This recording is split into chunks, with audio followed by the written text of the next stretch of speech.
అడిగి వచ్చినవాడు పరీక్షించడానికి నారాయణుడు వస్తాడు. ఒకప్పుడు డొక్కా సీతమ్మ గారు ఎంత అన్నదానం చేసేదో మహాతల్లి.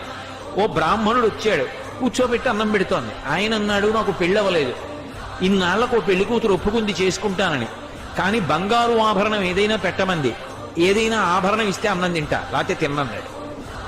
అప్పటికే అన్నదానానికి ఆవిడ ఒంటి మీద నగలన్నీ వెళ్ళిపోయి ఒక్క కంటి ఉంది. ఆవిడ భర్త వంక చూసి కంటి ఇచ్చేస్తానంది. ఆయన పక్కకి రమ్మనన్నాడు, అన్నీ అయిపోయాయే, ఆ కంటె ఒకటే ఉంది. ధూర్త బ్రాహ్మణుడు అన్నం పెడితే బంగారం అడుగుతున్నాడు, ఇవ్వకు, తినకపోతే పోతాడన్నాడు. తప్పు. అతిథి విష్ణుస్వరూపం, అభ్యాగతి స్వయం విష్ణు. కాబట్టి ఆయనకి అన్నం పెట్టినప్పుడు బంగారం ఇచ్చేస్తాను. ఏమవుతుంది? పెళ్లి చేసుకుంటాడు, మంచిదేగా. కంటె ఒంటి మీద ఉంటే ఏమవుతుంది? శాశ్వతమా? పుణ్యం శాశ్వతం, ఇస్తానంది, నీ ఇష్టం ఈ. కంటె తీసి ఇచ్చింది.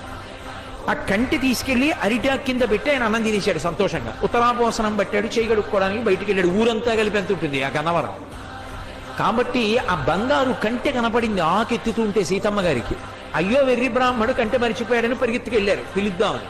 కనపడలేదు. భర్తని పిలిచి వెతకమన్నారు, ఎక్కడా కనపడలేదు.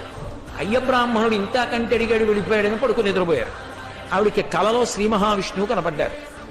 సీతమ్మ, ఇంతమందికి అన్నం పెడుతున్నావే, ఒక్కసారి నీ చేతి అన్నం తినాలనిపించిందమ్మా, బ్రాహ్మణ రూపంలో వచ్చాను. అభ్యాగతిని గదు పరీక్షించాలని కంటె అడిగాను, ఇచ్చేశావమ్మా. చాలు తల్లి, మురిసిపోయాను, నీ ఒంటి మీద నగలైపోయాయని బెంగ పెట్టుకుంటున్నావా? ఇంతకింత బంగారం నేను ఇస్తాలే అమ్మా అన్నాడు. ఆవిడ లేచి భర్తకి చెప్పింది కళ. ఎప్పుడు దున్నే పొలమే. ఆయన పొలానికి వెళ్ళారు. సాయంకాలం వచ్చేసే ముందు ఏదో గొప్పు తవ్వుతున్నారు. ఖంగుల శబ్దం వచ్చింది. కొంచెం మట్టి తీసి చూశారు. ప్రదోష వేళ బిందె కనపడింది.